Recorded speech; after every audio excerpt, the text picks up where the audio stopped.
नमस्कार। मैं आज आपके साथ बात करने आया हूं मजदूरों के शोषण के ऊपर। मजदूरों के शोषण के ऊपर भारतीय संविधान में तमाम व्याख्याएं की गई है और उसका पालन देश में किस तरह से होता है वह भी आपको मालूम है। और हम अपने गाहे बेगाहे अगल बगल तमाम जगहों पे देखते हैं कि मजदूरों का शोषण जो है किस तरह से हो रहा है। आज जो मैं आपके साथ बात करने आया हूं वह मजदूरों के उस डिपार्टमेंट का है जिसको हम लोग हाफ सरकारी कर्मी बोलते हैं, जिसको बिहार में संविदा कर्मी बोलते हैं। और संविदा कर्मी को कहा यह जाता है कि यह न पूर्ण मजदूर है न आधा मजदूर है, ना तो यह सरकार का मजदूर है न स्वयं का मजदूर है। उनको पेमेंट कुछ और दिया जाता है, काम कुछ और करवाया जाता है। और कैसे कैसे काम होता है आप कभी भी जाकर संविदा कर्मियों से जाकर बात कर लीजिएगा। तो उधर हमें नहीं जाना है, हमें बात करना यह है कि मजदूर जो बिहार सरकार के द्वारा किसी कंपनी के द्वारा रजिस्टर्ड होते हैं और कंपनी जो है बिहार सरकार को अपना मजदूर प्रोवाइड करती है, उसका वेतन का स्वरूप क्या है। एक डेटा हमारे पास आया है, मैं उसके अनुसार जब आपको बताऊंगा तो एकदम समझ में आ जाएगा। यह डेटा जो है प्राथमिक स्वास्थ्य केंद्र के मजदूरों का वह वर्ग का है जो स्वास्थ्य केंद्र की रखवाली करता है, यानी गार्ड का। गार्ड के कई एक टाइप है, एक गार्ड जो साधारण गार्ड है, एक गार्ड जो हथियार लेकर काम करता है। दोनों के जो दैनिक भत्ता है, दैनिक जो उनको पे होता है, दैनिक जो वेतन है, उसका पूरा डेटा मैं आपके साथ रख रहा हूं। और वह डेटा है जो सरकार के द्वारा अधिनियमित है और कंपनी ने उस पर उनसे साइन मोहर कराकर जो है उन्हें पे करती है। तो दरअसल डेटा यह है कि उनका जो गार्ड है जिसमें विदाउट आर्म, मतलब जिनके पास हथियार नहीं हो, उनका टोटल पैसा जो है महीने का 25,798 रुपया 82 पैसा।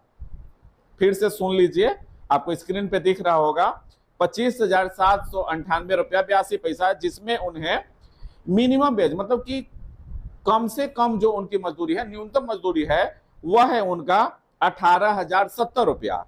और उसमें जो ESI contribution of the employer वो 3.25% के तहत 587 रुपया 28 पैसा होता है। और जो ईपीएफ कटता है और कंपनी के द्वारा जो दिया जाता है वह 13% है और इस प्रकार जोड़कर 1950 रुपया होता है। और साथ ही साथ जो बोनस है उनको 8.33% है और वह 1550 रुपया होता है। और इस प्रकार टोटल वेतन जो उनको मिलता है 25,798 रुपया होता है। मैं फिर से आपको रिमाइंड करा दूं, यह वेतन है वैसे गार्ड का जो बिना हथियार के अस्पताल के अंदर काम करते हैं। और इसी को जब हम लोग उसको हथियार लेस कर देते हैं तो हथियार लेस वाले में लगभग 4,100 रुपये वेतन बढ़ जाता है और उनका जो है 29,894 रुपया 18 पैसा इसी अनुपात में। और उनका भी जो है ईएसआई और ईपीएफ जो कंट्रीब्यूशन होता है कंपनी और स्वयं के द्वारा, वो सब जोड़कर 25,798 रुपया होता है। और इसी का जो सुपरवाइजर के रूप में काम करते हैं उन्हें मिलता है 33,561 रुपया 39 पैसा।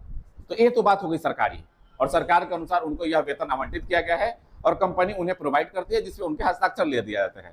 लेकिन क्या इसमें सच्चाई है? जी नहीं, इसमें सच्चाई बिल्कुल नहीं है। और कुल वेतन के 60% कटौती करके लगभग जो है उन्हें जो है मासिक देय प्रदान किया जाता है।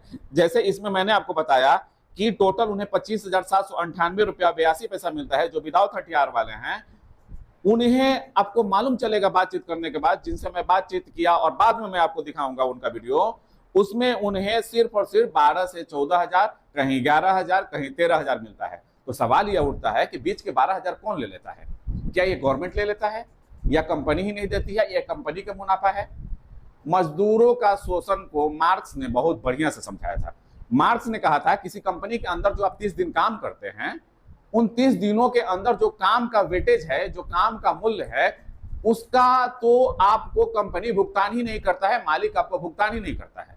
तो फिर जो वो अतिरिक्त कमाई है वह किसको मिलता है? तो मार्क्स ने इसी को कहा पूंजीवाद का शोषण। मार्क्स ने समझाया कि पूंजीवाद शोषण इसी तरह से करता है कि आप जो 30 दिन काम करते हैं, 30 दिन के वेतन में जो आपको वेतन मिलता है उसकी कमाई तो आप 4 दिन में ही पूरी कर देते हैं। तो बाकी 26 दिन जो आप मजदूरी कर रहे हैं वह कंपनी का सरप्लस है, वह उनका जो है नियमित बढ़ोतरी है। और वही बढ़ोतरी धीरे धीरे जो है एक पूंजीवादी समाज का विकास करता है और वही अंत में साम्राज्यवादी नीति का कारण बनता है। मार्क्स ने इसको डिटेल में समझाया और पूरी दुनिया में जो शोषण का आधार है यही आधार है कि मजदूरों का शोषण किस प्रकार से होता है और पूंजी का निर्माण किस तरह से होता है और पूंजी का संग्रहण जो है किसी एक व्यक्ति के पास कैसे हो जाता है। और भारतीय संविधान जो है इसको बहुत बढ़िया से समझाया है कि किस तरह से जो है मजदूरों का शोषण अगर किया जाता है तो उसमें आपके पास कानूनी विधान क्या है, तो उसको मजदूरों को समझ लेना जरूरी है और उसको उस नियम के तहत उस अधिकार के तरफ उनको अधिकार दिया जाता है। जैसे अनुच्छेद 23-24 में शोषण के विरुद्ध अधिकार को भारतीय संविधान ने समझाया है, जो संविधान के भाग 3 में जो है उसको बहुत बढ़िया तरीके से बताया गया है।